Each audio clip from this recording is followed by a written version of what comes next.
What's up, NIO family? This is Rey-Jay back with another video. And in this one, I want to break down what's happening with NIO and the overall market. Just know that I am not a financial planner, so take nothing I'm saying as financial advice.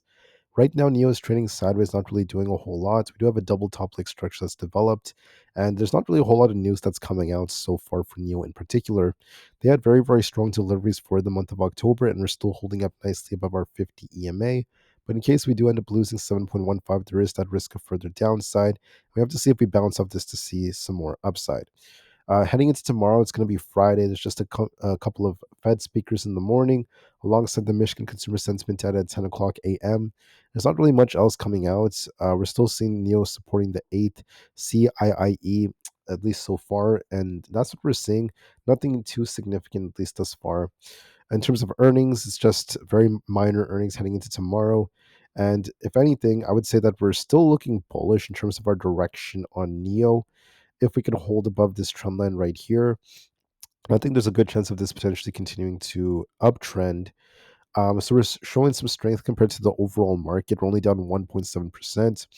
As long as we hold above our 50 EMA, we should continue to reaccumulate and push back up for 7.5. For other tickers out there, we have SPY. Now, SPY has been looking quite bearish, although it's been trying to form this like flag. Overall, I just want to mention that SPY is still showing some weakness and may continue to downtrend for that 664 area before we see some kind of bounce and break out of this flag. So I do note that that is what the setup is looking like now, a big shift from before.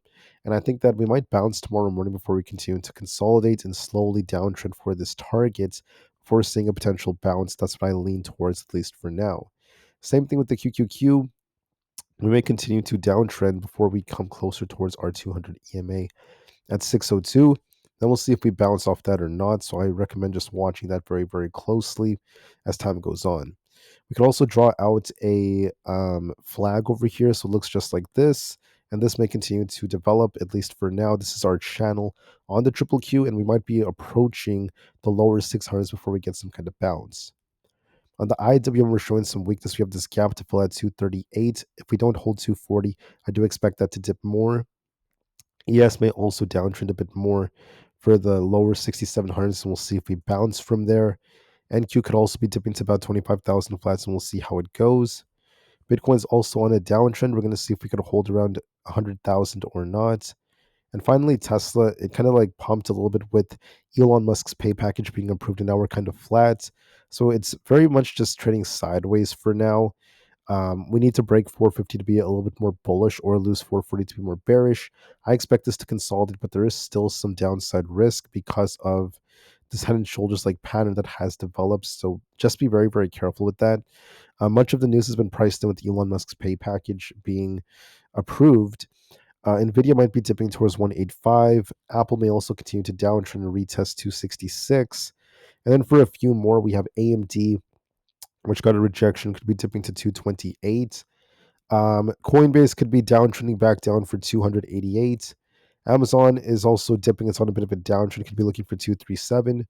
Meta is also dipping right here. Could be looking for essentially 610 very soon. It's still showing some weakness. Google, however, is showing some strength. As long as you hold above 281, we could be looking for essentially 294.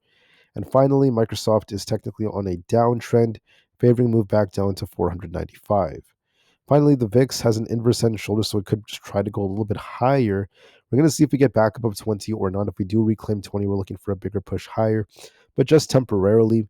Keep in mind, guys, that I still remain bullish for the month of November, and I still think there is upside potential, at least in the markets. But I just want to say that we're starting off November on a very, very low end, a very, very slow start, and that is, once again, nothing more than a buying opportunity. So for NEO, we're outperforming the market. We're technically on an uptrend. If we could hold above this trend line, there's a good chance we try to consolidate here before pushing for that 7.5 area. I still think that NEO is showing some strength, and we're holding up quite nicely. Thank you for listening, guys. I want to end the video from here and keep this one short, and peace out.